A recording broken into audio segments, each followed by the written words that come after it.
Hello, my name is Dr. Lisa Gruson. I am a dermatologist here at SINY.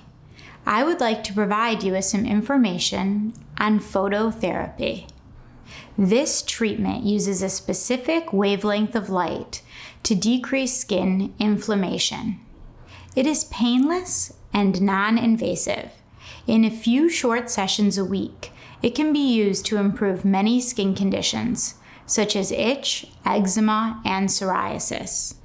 The type of wavelength we use here, called narrowband UVB, has not been associated with an increased risk of skin cancer.